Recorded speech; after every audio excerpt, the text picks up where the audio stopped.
मैं हूँ hotel Effotel bye साया जी इंदौर में।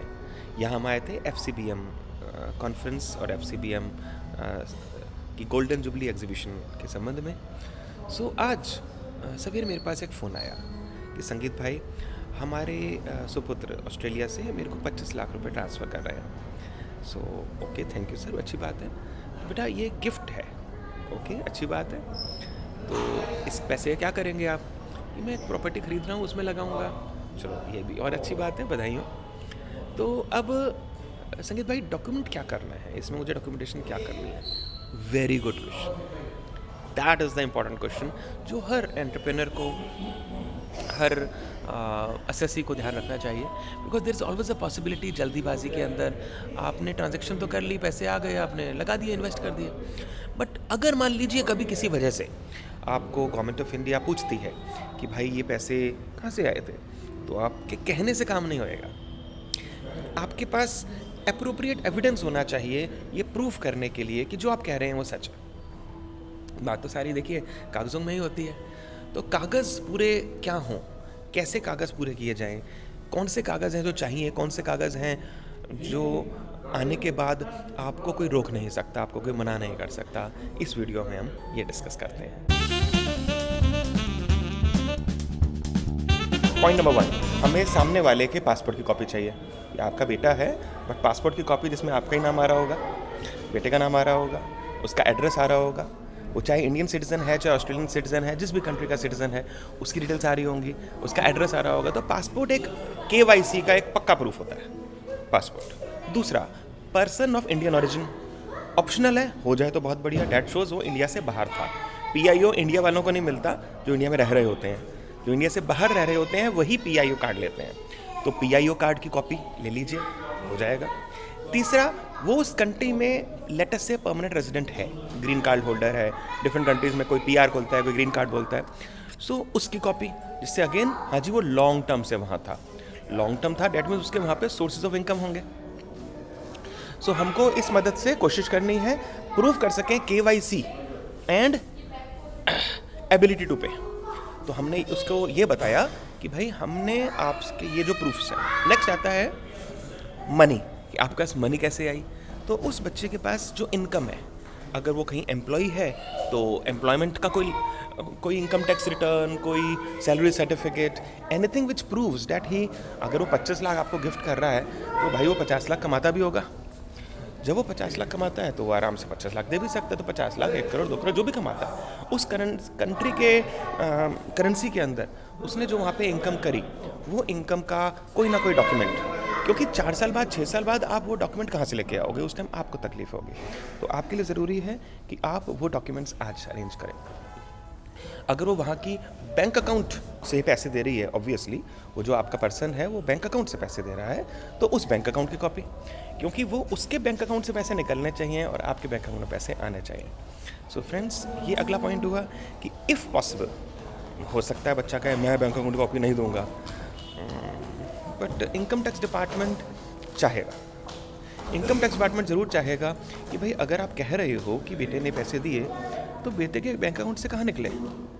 साइकिल तो पूरी करनी होगी, और बेटे के बैंक अकाउंट में पैसे आए कहाँ से, वो भी प्रूफ करना होगा। तो वो प्रूफ करने के लिए आप क्या करोगे? आपको बेटे के बैंक अकाउंट में हो पाए तो, देखिए कुछ चीज़ें हो पाए तो में होती हैं। एक होता है आइडियल सिचुएशन। आइडियल सिचुएशन तो बेस्ट होती है, आई विश सब कुछ मुझे मिल जाए। तो कितने प्यारे प्यारे बच्चे। एफोटल होटल बाय साया जी इंदौर में, ये छोटे छोटे बच्चों की आवाज़ आपको वीडियो में पीछे सुनाई दे रही होगी, और ये पीछे मेरे रिसेप्शन है। ब्यूटीफुल एफोटल होटल, ये ऊपर छत तक। हमें ध्यान रखना है कि किसी भी से हम गिफ्ट ले रहे हैं, इवन इंडिया में गिफ्ट ले रहे हैं, आप अपने फादर से, मदर से गिफ्ट ले रहे हो, आपके चाचा ताया आपको कोई गिफ्ट दे रहे हैं, मामा मामी को गिफ्ट दे रहे हैं। गिफ्ट एक नॉर्मल चीज़ है। इंडिया के अंदर हम लोग एक दूसरे से प्यार करते हैं, दिल से प्यार करते हैं, हम गिफ्ट देते हैं, गिफ्ट लेते हैं। तो जब हम गिफ्ट ले रहे हैं, दे रहे हैं, डॉक्यूमेंटेशन अगर अच्छी नहीं होगी तो आपको आगे तकलीफ हो सकती। तो उसको आपको ठीक कैसे करना होगा, आपको अपनी डॉक्यूमेंटेशन कैसे ठीक करनी होगी, जो मैंने आपको बताया कि अगर सामने वाला इंडियन है और आप भी इंडियन हैं और विद इन इंडिया रहते हैं, तो पासपोर्ट कॉपी हो जाए तो बहुत बढ़िया, आधार की कॉपी हो जाए, पैन कार्ड की कॉपी हो जाए, है ना, अगर इंडियन सिचुएशन की बात की जाए। एंड आगे चलते हुए हम उसके बैंक अकाउंट की कॉपी तो देखिए होनी ही चाहिए। सिर्फ ये लेटर लिख देना कि मुझे पैसे सो एंड सो ने दिए थे, वो शायद नहीं चलेगा। सिर्फ लेटर से काम नहीं चलेगा जनाब। तो हमें लेटर के साथ साथ चाहिएगा एबिलिटी टू पे, कैपेसिटी टू पे, इंटेंशन टू पे, कि इस इंसान ने आपको ये पैसे क्यों दिए। देखिए कोई किसी को ऐसे 25 लाख नहीं देता, और क्योंकि ब्लैक मनी भी इंडिया में और कई कंट्रीज़ के अंदर काफ़ी तंग करती है लोगों को, तो उसी वजह से गवर्नमेंट आमतौर पे जो अपने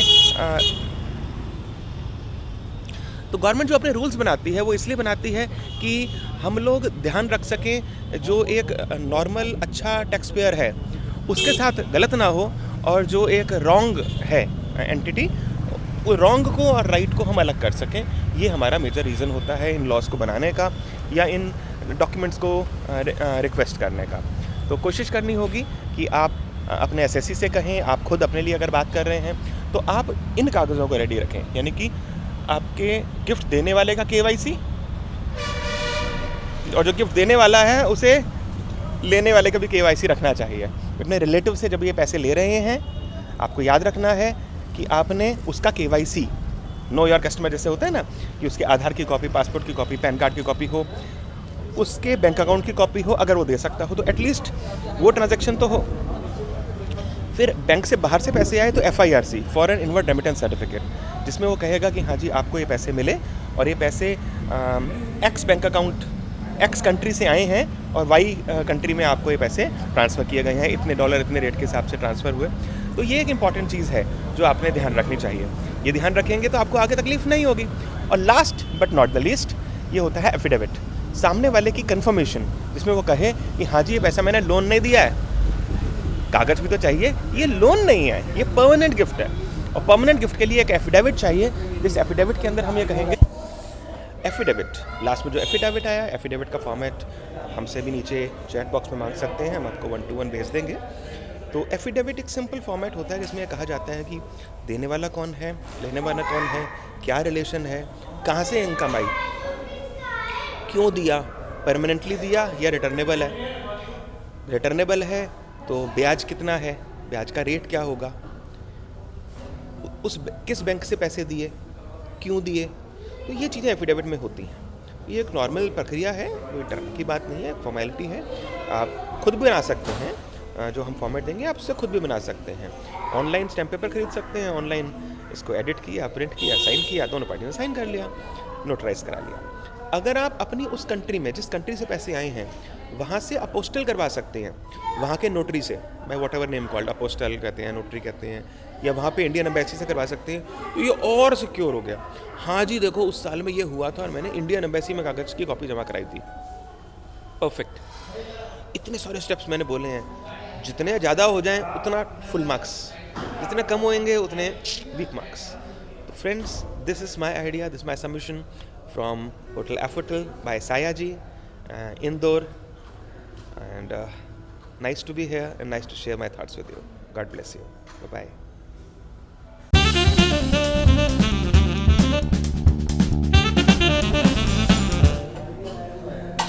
Good morning friends. मैं हूँ होटल एफोटल बाय सायाजी में, इंदौर में। और अभी मेरे पास एक क्वेरी आई हमारे क्लाइंट की। उन्होंने कहा कि मेरा बेटा ऑस्ट्रेलिया से मेरे को लगभग से 25 लाख रुपए गिफ्ट कर रहा है, तो इसके लिए मुझे क्या डॉक्यूमेंटेशन करनी होगी। ओके फाइन, डॉक्यूमेंटेशन तो करनी होगी। इवन इफ वो मनी आपका बेटा दे रहा है, fine, but you need to have some documentation, क्योंकि बाद में इनकम टैक्स डिपार्टमेंट जब क्वेश्चन पूछेगा उस वक्त कागज़ अरेंज करना, और आजकल फेसलेस का टाइम है, तो फेसलेस के टाइम में कब क्या क्वेश्चन पूछा और कितने दिनों में जवाब देना है वो आपके हाथ में नहीं होता। कई बार एक्स्ट्रा डेट भी नहीं मिलती, तो उस वक्त आपको इंटरनेशनल लेवल के ऊपर जब डॉक्यूमेंटेशन इकट्ठी करनी पड़ेगी, आप कैसे इकट्ठी करोगे।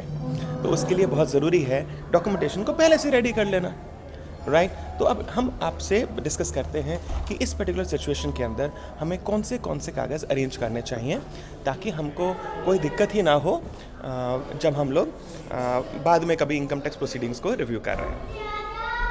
ओके, तो हमारी वो कौन सी डिस्कशंस है।